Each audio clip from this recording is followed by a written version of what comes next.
नमस्कार साथियों। NEET UG 2026 से रिलेटेड ये वीडियो आपके लिए बहुत ही खास है। और all India counselling, state counselling, NEET UG 2000 counselling की पूरी प्रोसेस, राउंड्स, डेट्स, फीस और स्टेप्स, ये सारी जानकारी मैं आपको इस वीडियो में देने वाला हूँ। हालांकि ये वीडियो थोड़ी लंबी हो सकती है, लेकिन मेरा रिक्वेस्ट है कि इस वीडियो को आप बहुत ध्यान से स्टेप बाय स्टेप पूरी वीडियोस को वॉच करें, जिससे कि आपको काउंसलिंग से रिलेटेड कोई भी जानकारी मिस ना हो। और काउंसलिंग में यदि आप कोई स्टेप्स गलत नहीं करते हैं तो आपको एक गवर्नमेंट मेडिकल कॉलेज मिलने में एक सुविधा होगी और किसी भी तरह की फाइनेंशियल पेनल्टी से भी आप बच पाएंगे। तो सबसे पहले तो मैं आपको प्यारे बच्चों वेलकम करता हूं अपने चैनल पर नीट यूजी 2026 की काउंसलिंग के जर्नी में। तो आप सबका स्वागत है, चाहे आप पेरेंट्स हो या स्टूडेंट्स। दोनों बच्चों और पेरेंट्स और बच्चों पेरेंट्स को मैं वेलकम करता हूं। और चलिए हम लोग स्टेप बाय स्टेप समझते हैं कि आखिर काउंसलिंग प्रोसेस है क्या।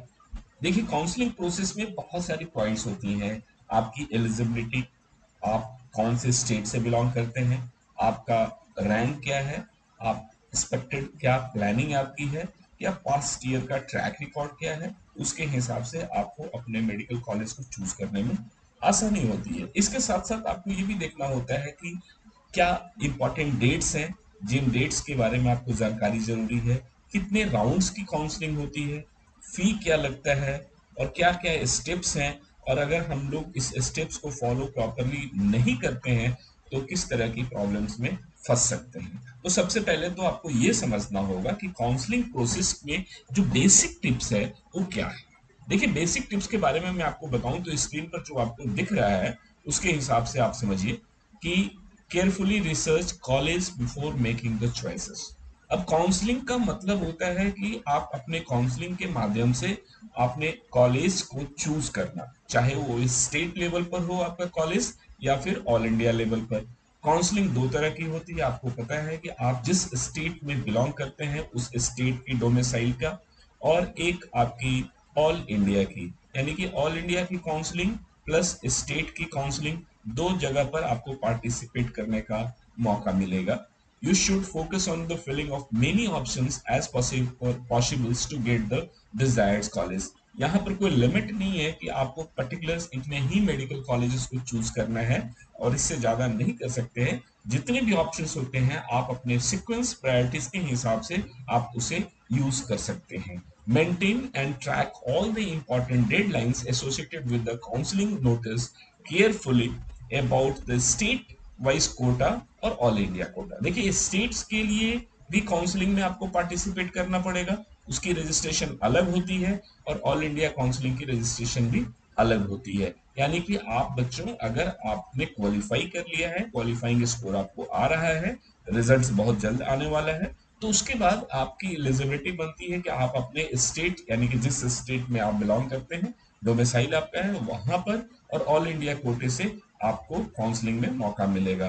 ड्यूअल डोमिसाइल के चक्कर में आपको नहीं पड़ना है, ध्यान रखिएगा। ऐसे कंडीशन में आपकी एलिजिबिलिटी कैंसिल की जा सकती है। तो ड्यूअल डोमिसाइल्स ऐसा नहीं कि मेरा बर्थ स्टेट कोई और था, मेरे पास इस स्टेट से मैंने 10th और 12th किया है, तो मेरे पास यहाँ के भी डोमिसाइल है, वहां की भी डोमिसाइल है। आपको सिर्फ एक ही डोमिसाइल को फॉलो करना है और आगे बढ़ना है।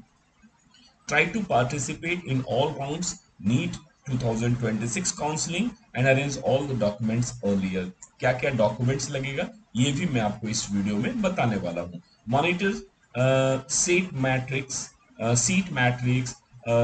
कितनी सीट्स आ रही है, कितने सीट्स में वैकेंट्स हैं, आपकी रैंकिंग क्या है, लास्ट राउंड में कितनी अलॉटमेंट्स हुई थी। तो ये सारे कॉम्बिनेशन परम्यूटेशंस के माध्यम से आपको एक आइडिया लगेगा कि किस तरीके से आपको काउंसलिंग में पार्टिसिपेट करना है।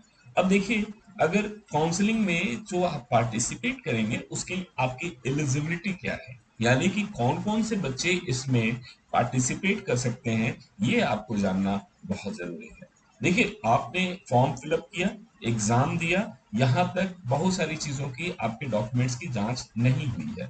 यहाँ पर बेसिक आपकी आइडेंटिटी चेक हो पाई है, लेकिन आपको बेसिक पैरामीटर्स अब यहाँ पर चेक होगा, क्योंकि यहाँ पर अगर आप क्लियर नहीं करेंगे तो आप काउंसलिंग में पार्टिसिपेट नहीं कर सकते हैं। अगर आपको ऐसा लगता है कि हमने तो एज मेरा कम था, उसके बावजूद भी मैंने एग्जाम दे दिया है, मुझे किसी ने नहीं रोका है, तो ऐसा नहीं है।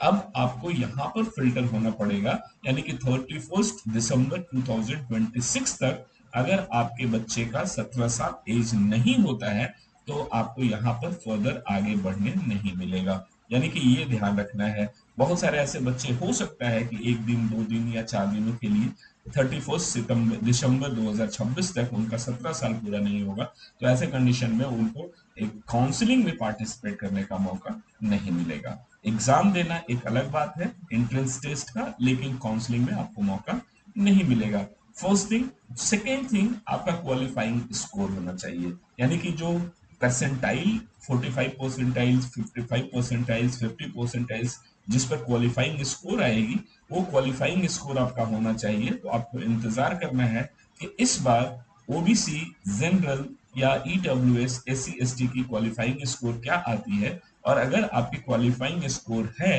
तो ही आप काउंसलिंग में पार्टिसिपेट कर पाएंगे। देखिए, जनरली मैं आपको बताऊं कि अगर ऑल इंडिया काउंसलिंग की बात की जाए तो ऑल इंडिया काउंसलिंग में आपके जनरल 3 कैटेगरीज की बात होगी। एक जनरल, यानी कि ऑल इंडिया कोटे में एक जनरल और सेंट्रल यूनिवर्सिटीज के लिए। एससी, एसटी, ओबीसी, पीडब्ल्यूडी एक कैटेगरी होगी। और डिम्ड यूनिवर्सिटीज, ये डिम्ड यूनिवर्सिटीज देखा जाए तो ये है सारे के सारे प्राइवेट्स, बट इनकी काउंसलिंग होती है ऑल इंडिया कोटा से। यानी कि डिम्ड यूनिवर्सिटीज जितने भी है ऑल इंडिया में, उनके 100% सीट्स की जो काउंसलिंग है वो आपकी ऑल इंडिया कोटे से होती है। और general category, SC, ST, OBC, PW, ये सारे के सारे रजिस्ट्रेशन बच्चे कर सकते हैं। अब देखिए, रजिस्ट्रेशन की कॉस्ट एक अलग होती है और सिक्योरिटी डिपॉजिट से अलग होती है। यानी कि जनरल कैटेगरी के बच्चे रजिस्ट्रेशन के लिए 1000 रुपीज डिपॉजिट करेंगे और सिक्योरिटी डिपॉजिट 10,000 रुपीज डिपॉजिट करेंगे। ये गवर्नमेंट मेडिकल कॉलेजेस के लिए। SC, ST, OBC, PWD 500 rupees registration के लिए है और 5,000 रुपीज आपका सिक्योरिटी डिपॉजिट्स हैं।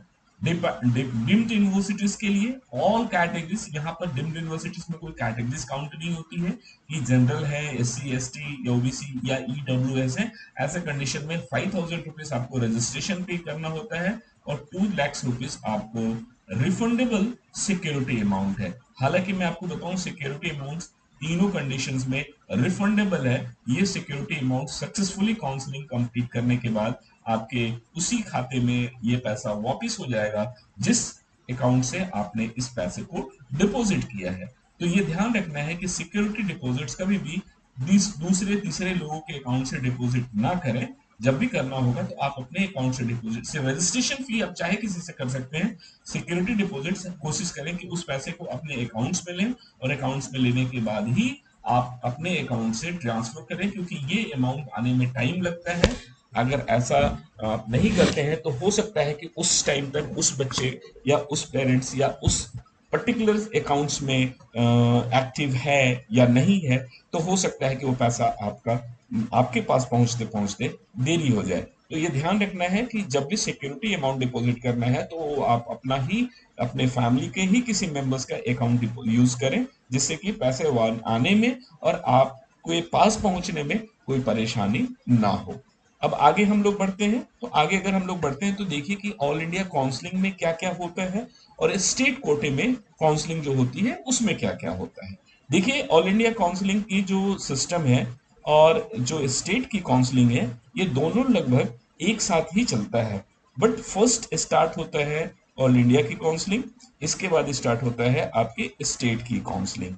फिर फर्स्ट राउंड ऑल इंडिया की हो जाती है, फिर सेकेंड राउंड से पहले फर्स्ट राउंड स्टेट की कंप्लीट होती है, फिर सेकेंड राउंड ऑल इंडिया की स्टार्ट होती है, फिर सेकेंड राउंड स्टेट की स्टार्ट होती है, फिर ऑल इंडिया की थर्ड राउंड स्टार्ट होती है, फिर स्टेट की थर्ड राउंड स्टार्ट होती है। इस तरीके से लगभग 4 से 5 राउंड तक की काउंसलिंग चलती है।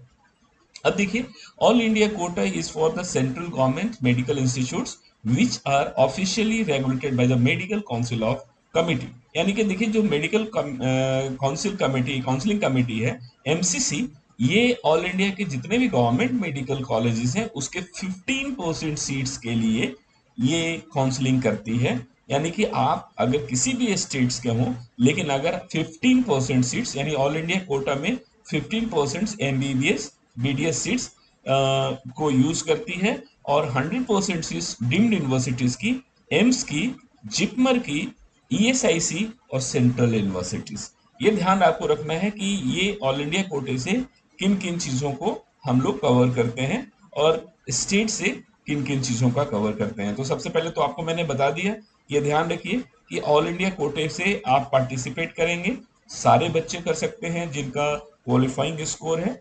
सेकेंड चीज है वो एमसीसी कंडक्ट करती है, ऑल इंडिया लेवल पे होता है, और 15% सीट्स जितने भी स्टेट्स के भी गवर्नमेंट मेडिकल कॉलेजेस हैं उनके 15% सीट्स एमबीबीएस या बीडीएस की सीट्स को, और 100% डीम्ड कॉलेजेस की सीट्स या एम्स की, जिपमर की, ईएसआईसी की या सेंट्रल यूनिवर्सिटीज की, इसकी 100% सीट्स की काउंसलिंग ऑल इंडिया काउंसलिंग से की जाती है।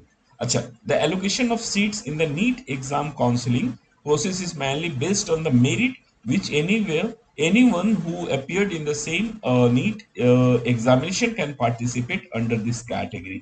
यानी कि आपको नीट एग्जामिनेशन से ही पार्टिसिपेट करना है। नीट एग्जामिनेशन में क्वालिफाइंग स्कोर आपकी आ चुकी है आपकी कैटेगरी के हिसाब से, तो ऑल इंडिया काउंसलिंग में आप पार्टिसिपेट करेंगे। और ये देखिए, ये है लगभग 1 2 3 4 5 फेज तक का एकदम काउंसलिंग होती है। अल्टरनेट अगर देखा जाए तो आप जिस स्टेट्स की डोमिसाइल आपकी है, चाहे वो आप केरला के हों, मध्य प्रदेश के हों, दिल्ली के, यानी कि दिल्ली एनसीआर भी एक अपने स्टेट डोमिसाइल्स में होती है काउंसलिंग, यूपी, बिहार, उड़ीसा या वेस्ट बंगाल, कर्नाटका, तमिलनाडु, ऐसे कंडीशन में अपने अपने स्टेट्स में भी आप काउंसलिंग में पार्टिसिपेट कर पाएंगे। State quota counselling is only for the 85% of government seats.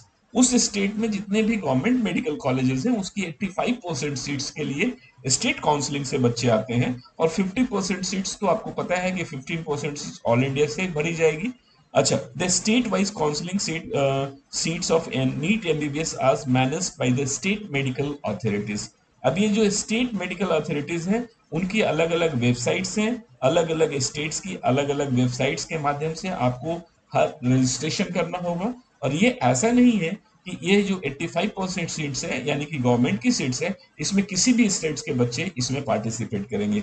जिस स्टेट्स की उनकी डोमिसाइल है उसी स्टेट्स के बच्चे उसमें पार्टिसिपेट कर पाएंगे। अच्छा, only candidates fulfilling the domicile eligibilities candidates of the states can apply under this counselling category. अच्छा, each state's medical committee has its own counseling and seat allocation process as per the state reservations policies। ये ध्यान रखना है कि हर states में OBC, SC, ST, EWS या general categories के अलग अलग प्रोविजंस हैं। चाहे एससी में किसी स्टेट्स में कम परसेंटेज होता है, एससी की परसेंटेज अलग होती है, ओबीसी की कहीं कहीं पर अलग अलग कैटेगरीज में बांटी गई है, ईडब्ल्यूएस में भी बहुत सारे कॉलेजेस में ईडब्ल्यूएस सीट्स हैं, कुछ कॉलेजेस में सीट्स नहीं है। तो ये सारी की सारी जो जुडिक्शंस है वो स्टेट काउंसलिंग बॉडी के पास होती है और स्टेट काउंसलिंग बॉडी इसको कंडक्ट करती है। नेक्स्ट, यानी कि अब आपको अगर सिक्योरिटी डिपॉजिट्स जो आप करते हैं उसको रिफंडेबल किस कंडीशन में मिलता है। तो देखिए क्या होता है कि जब आप रजिस्ट्रेशन करते हैं तो रजिस्ट्रेशन आपने कर दिया, नो सीट अलॉटमेंट, यदि आपको मान लिया आपको सीट ही अलॉट नहीं होती है, आपका रैंक ऐसा है जैसे सपोज आपका 70,000 रैंक है, 80,000 रैंक है, और आप ओबीसी, ईडब्ल्यूएस या जनरल कैटेगरीज हैं, ऐसे कंडीशन में आप सभी को पता है कि इतने रैंक पर कोई भी मेडिकल कॉलेज आपको इंडिया में नहीं मिलने वाला है, तो आपकी सिक्योरिटी अमाउंट 100% रिफंड हो जाएगी उसी अकाउंट में जिस अकाउंट से आपने डिपॉजिट किया है। अच्छा, सीट अलॉटमेंट हो गया और ज्वाइन नहीं किया, तो कुछ स्टेट्स ऐसा है कि अगर फर्स्ट राउंड में आपने काउंसलिंग की और सीट अलॉट आपको हुआ और आपने फ्री एग्जिट कर लिया, ये सारी चीजें मैं आपको आने वाले वीडियोस के आगे में भी बताने वाला हूं, तो सीट अलॉटमेंट हुआ और ज्वाइन कर लिया, तो अब आपके जो अपकमिंग राउंड्स होंगी उसमें तो आपको कुछ पार्टिसिपेट करना नहीं है क्योंकि सीट अलॉट हुआ है और ज्वाइन भी कर लिया है। अब आगे क्या करेंगे, आपकी एडमिशन्स हो जाएगी, क्लासेस स्टार्ट हो जाएंगी, काउंसलिंग की जब पूरी प्रोसेस कंप्लीट हो जाएगी तो ये पैसा आपके अकाउंट में रिफंड हो जाएगा। लेकिन एक चीज और ध्यान रखना है, कुछ ऐसे भी कंडीशंस हैं काउंसलिंग में, जैसे कि seat allotted and not joint. ये कब होगा, अब ये भी मैं आपको बताऊंगा कि सीट अलॉट हुआ और आपने ज्वाइन नहीं किया तो ऐसे कंडीशन में ये जो सिक्योरिटी अमाउंट है आपकी फॉरफिट हो जाएगी, चाहे वो गवर्नमेंट मेडिकल कॉलेज के लिए हो या प्राइवेट मेडिकल कॉलेज के लिए है, ये सिक्योरिटी अमाउंट आपकी फॉरफिट हो जाएगी, ये ध्यान रखेंगे। नेक्स्ट, यानी कि अब आपको किन किन चीजों की जरूरत होती है, किन किन डॉक्यूमेंट्स की जरूरत होती है, ये ध्यान रखिए। एनटीए की तरफ से जो इश्यूड किया गया था एडमिट कार्ड, उसकी हार्ड कॉपी चाहिए। एनटीए इशूड्स नीट 2000 एग्जामिनेशन रिजल्ट सर्टिफिकेट, जो एग्जाम में रिजल्ट्स आपके आएंगे उसको आपको डाउनलोड करना है क्योंकि अब कुछ दिनों में रिजल्ट्स आने वाली है। हालांकि बच्चों आप लोगों ने ऑफिशियल की से अपने टैली कर लिया होगा, आपको पता चल चुका होगा कि आपके कितने नंबर्स आ रहे हैं और उम्मीद भी लगा रहे होंगे कि आपके नंबर्स के हिसाब से आपको गवर्नमेंट मेडिकल कॉलेज मिल रहा है या प्राइवेट कॉलेज की तरफ मूव करेंगे या आप ड्रॉप लेंगे। बहुत सारे ऑप्शंस हैं। 8 पासपोर्ट साइज फोटोग्राफ्स की जरूरत होगी, ये वही फोटोग्राफ्स होंगे जो आपने नीट एग्जामिनेशन के फॉर्म फिलअप करते वक्त या आपने अपने एडमिट कार्ड में जो फोटो पेस्ट किया था सेम फोटोग्राफ्स चाहिए, इसमें चेंजेस नहीं होने चाहिए। प्रोविजनल अलॉटमेंट लेटर्स, अगर आप जब काउंसलिंग में पार्टिसिपेट करेंगे और आपको कॉलेज अलॉट हो जाएगा तो ऐसे कंडीशन में यहाँ पर एक अलॉटमेंट लेटर मिलता है, उस अलॉटमेंट लेटर को आपको लेना होगा डाउनलोड करके और फिर आपको कॉलेज में जाना होगा। 10th और 12th का मार्कशीट, आपकी डेट ऑफ बर्थ के लिए प्रूफ और 12th का सर्टिफिकेट्स, ये सारे ओरिजिनल की जरूरत होगी, ध्यान रखेंगे। 10th और 12th की आपकी ओरिजिनल मार्कशीट्स और पासिंग सर्टिफिकेट्स ये आपको जरूरत होगी, ये आप ध्यान रखेंगे। ये ध्यान रखिएगा, ये यहाँ पे फोटो कॉपी या फिर आपके किसी भी अटेस्टेड कॉपी की जरूरत नहीं पड़ेगी, या 100% ओरिजिनल सर्टिफिकेट्स की जरूरत होगी। A valid identity proof, Aadhaar card, driving licence, passport, voter IDs, PAN card, ये भी आपको एक वैलिड ओरिजिनल कार्ड की जरूरत पड़ेगी। कैटेगरी सर्टिफिकेट्स, यानी अगर आप ईडब्ल्यूएस हैं, एससी हैं, एसटी हैं, ओबीसी कैंडिडेट्स हैं तो आपको वैलिड कैटेगरी सर्टिफिकेट चाहिए। वैलिड कैटेगरी सर्टिफिकेट्स का मतलब है, आप समझ लीजिए, एससी एसटी में आपको कोई वैलिड कैटेगरी सर्टिफिकेट्स की जरूरत नहीं है, यानी कि अगर आपके पास है तो वो वैलिड है। लेकिन अगर ईडब्ल्यूएस सर्टिफिकेट्स या ओबीसी सर्टिफिकेट्स आपके पास है तो आपको ध्यान रखना है कि 1 अप्रैल 2026, यानी कि ये ध्यान रखिए सारे बच्चों और पेरेंट्स, यानी कि 1 अप्रैल, एग्जाम कुछ भी रहा हो लेकिन 1 अप्रैल 2026 के बाद का इश्यूज आपके ये दोनों सर्टिफिकेट होने चाहिए। कौन कौन से? ईडब्ल्यूएस और ओबीसी की, क्योंकि यहाँ पर रिलेटेड है फिनेंशियल मनी से, यानी कि आपका जो फाइनेंशियल कैलेंडर्स होता है 1 अप्रैल से 31 मार्च, तो ऐसे कंडीशन में बच्चे ने एग्जाम दिया है आपका 26 में, तो आपका जो सर्टिफिकेट होगा वो सर्टिफिकेट आपका होगा 31 मार्च के बाद का बना हुआ, यानी कि 1 अप्रैल 2026 ऑनवर्ड्स आपके पास आपकी ईडब्ल्यू सर्टिफिकेट होगी या ओबीसी सर्टिफिकेट होगी। अच्छा, अगर आपकी कैटेगरी पीडब्ल्यूडी सर्टिफिकेट्स की है तो ये वैलिड होनी चाहिए, जो आपके एनटीए और एमसीसी की तरफ से जो डेजिग्नेटेड हॉस्पिटल्स हैं वहां से इशूड सर्टिफिकेट्स आपकी होनी चाहिए। अच्छा, डोमिसाइल सर्टिफिकेट्स अगर आपको जरूरत पड़ती है तो ऐसे कंडीशन में आपको उसको भी कैरी करना है। कंपलसरी डॉक्यूमेंट्स में फॉरेन स्टूडेंट्स के लिए hard copy of official passports, sponsorship affidavits, relationship affidavit. Apart from this, all the documents necessary for the Indian students such as the mark sheets, admit card, photographs and the provisional allotment letters. अगर आप NRI कोटे से आप passport apply कर रहे हैं तो ऐसे कंडीशन में आपका पासपोर्ट, स्पॉन्सरशिप की एफिडेविट, रिलेशनशिप की एफिडेविट और ये जो सर्टिफिकेट्स और पेपर्स की जरूरत आपको इंडियन बच्चों के लिए है वो सारे के सारे पेपर्स की जरूरत वहां पर भी पड़ेगी।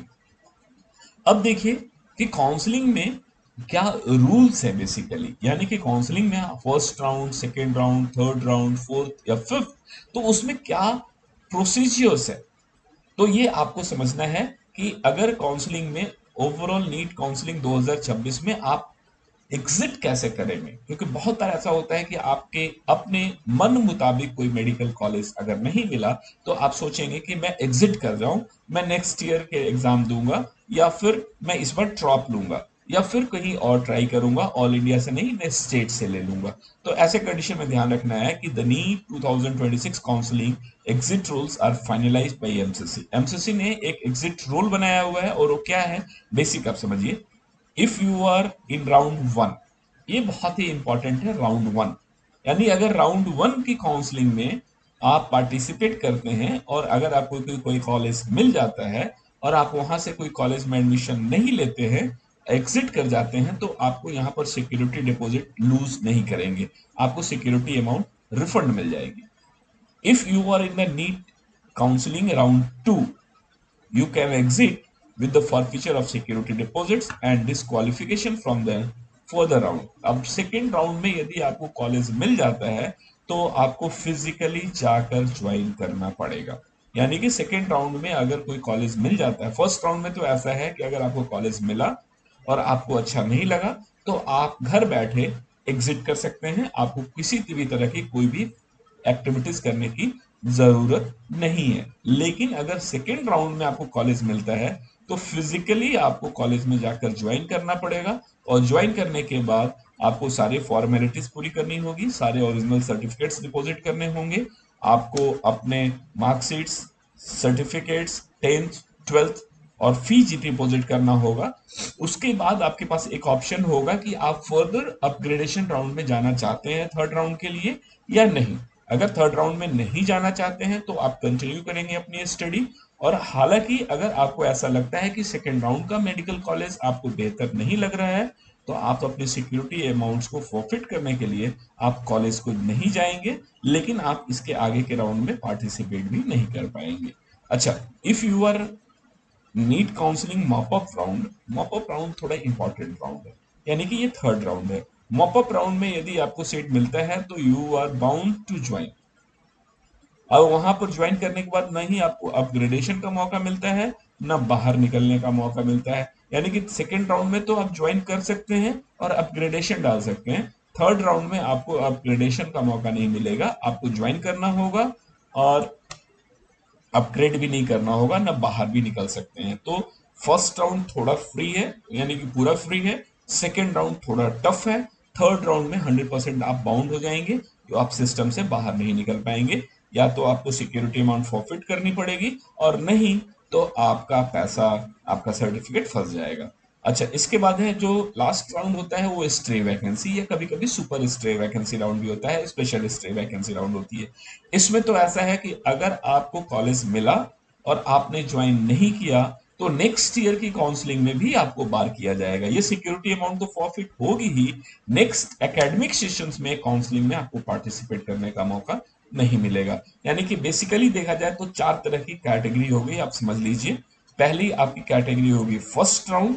फर्स्ट राउंड में क्या है कि फर्स्ट राउंड में आप जैसे ही काउंसलिंग में पार्टिसिपेट करेंगे और आपको कॉलेज मिल जाता है तो आपके पास ऑप्शन है कि आप कॉलेज जाएं या ना जाएं। कॉलेज नहीं जाएंगे तब भी आप सेकेंड राउंड में आप जा सकते हैं, लेकिन यदि आप देखिए कुछ मिस एक मिनट, हाँ जी, तो अब देखिए सेकेंड राउंड में जाएं या ना जाएं आपके हाथ में है, लेकिन यदि आप घर बैठे भी आपको सेकेंड राउंड में मौका मिल सकता है। यहाँ पर ना कोई आपको सिक्योरिटी अमाउंट फॉरफिट होगी और ना ही आपका कोई लॉस होने वाला है। लेकिन सेकेंड राउंड में जब आप जाएंगे तो सेकेंड राउंड में आप जब चॉइस फिलिंग करेंगे, कॉलेज अलॉट होगा तो आपको फिजिकली कॉलेज में जाकर ज्वाइन करना पड़ेगा।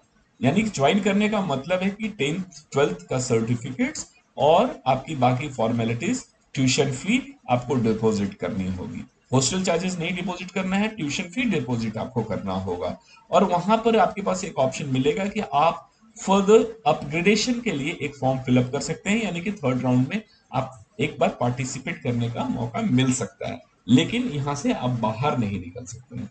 लेकिन जब थर्ड राउंड में आप जाएंगे तो थर्ड राउंड में आपको जो कॉलेज मिलेगा उसको हर हाल में ज्वाइन करना होगा, ना ही वहां से आपको बाहर जाने का मौका मिलेगा, ना ही अपग्रेड होने का मौका मिलेगा। और अगर आप बाहर निकलते हैं या अपग्रेड मोड ऑप्ट करने की कोशिश करते हैं तो ऐसे कंडीशन में आपका सिक्योरिटी अमाउंट फॉरफिट हो जाएगा। लेकिन यहां तक वो प्रॉब्लम नहीं आएगी जो स्ट्रे वैकेंसी राउंड में आएगी। स्ट्रे वैकेंसी राउंड में क्या है, स्टे वैकेंसी राउंड में यदि आपको कोई कॉलेज मिलता है और आपने ज्वाइन नहीं किया तो आपकी सिक्योरिटी अमाउंट फॉरफिट होगी और नेक्स्ट ईयर यानी कि 2026 के बाद 2027 की काउंसलिंग में आपको पार्टिसिपेट करने का मौका नहीं मिलेगा। तो प्यारे बच्चों, ये तो आपको मैंने बताया काउंसलिंग की पूरी प्रोसेस। और अब आप अपनी तैयारी कीजिए, क्योंकि देखिए राउंड 1 आपका ओपन राउंड है, राउंड 2 आपके देखिए स्क्रीन पर, the round 2 is the counseling process is open for candidates who did not get any medical seats in round 1, लेकिन ध्यान रखेंगे अपग्रेडेशन का मौका आपको मिलेगा। लेकिन राउंड 3 में क्या है, आप जा तो सकते हैं लेकिन यहां से आपको अपग्रेडेशन का मौका नहीं मिलेगा।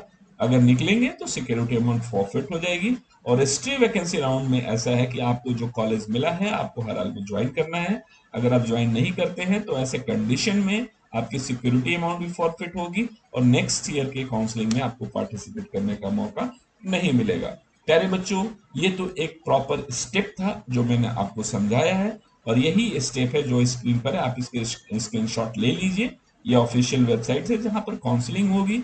Step 1, step 2, step 3, step 4, step 5, step 6 जो मैंने आपको अभी समझाया था, ये वो सारी चीजें हैं। और काउंसलिंग के जो अलग अलग राउंड्स हैं, round 1, round 2, mop up round, stray vacancy round, इसकी भी बात मैंने आपको समझा दी है। तो बच्चों, ये वीडियो आपको कैसी लगी, चाहे वो किसी भी स्टेट का हो, राजस्थान का हो, यूपी हो, बिहार हो, झारखंड हो, दिल्ली हो, कर्नाटका हो, तमिलनाडु हो, हर एक स्टेट्स में काउंसलिंग के अलग अलग नॉर्म्स होती हैं, बेसिक्स, बट स्टैंडर्ड्स नॉर्म्स यही है। अब देखिए क्या है कि आप सभी को पता है कि अब यहाँ पर जो फर्स्ट राउंड की काउंसलिंग का डेट आने वाला है, यानी कि सबसे पहले तो रिजल्ट्स आ जाएंगी, इसके बाद फर्स्ट राउंड की काउंसलिंग का आएगा, फिर चॉइस फिलिंग आपकी होगी, ये फ्लो चार्ट है। फर्स्ट राउंड की सीट अलॉटमेंट आएगी, इसके बाद रिपोर्टिंग का मौका मिलेगा, फिर जब रिपोर्ट कर लेंगे सारे बच्चे फिर सेकेंड राउंड की काउंसलिंग होगी, फिर मॉप अप राउंड होगी या स्ट्रे वैकेंसी राउंड होगी। और इसके जो टाइमिंग है वो आने वाले समय में आएंगे तो आपको स्टेप बाय स्टेप बताया जाएगा। तो बच्चों, ये वीडियो आपको कैसी लगी मुझे कमेंट करके जरूर बताइएगा, क्योंकि मैंने आपको नीट यूजी 2026 की counselling process, round, dates, fees और स्टेप्स ये सारे मैंने समझा दिया है। मेरी तरफ से शुभकामनाएं, बेस्ट विशेष। उम्मीद है कि आने वाले समय में आपको एक बेहतर मेडिकल कॉलेज मिलेगा।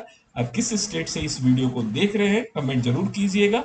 किस तरह के स्टेट्स की और जानकारी आपको चाहिए, कौन कौन से स्टेट्स की चाहिए, ये कमेंट करना आप मत भूलिएगा। चैनल पर नए हैं तो चैनल को सब्सक्राइब कीजिएगा। इस तरह की वीडियो और भी फ्रेंड सर्कल में जरूर शेयर कीजिए जिससे कि उनको भी बेनिफिट मिल सके। Thank you.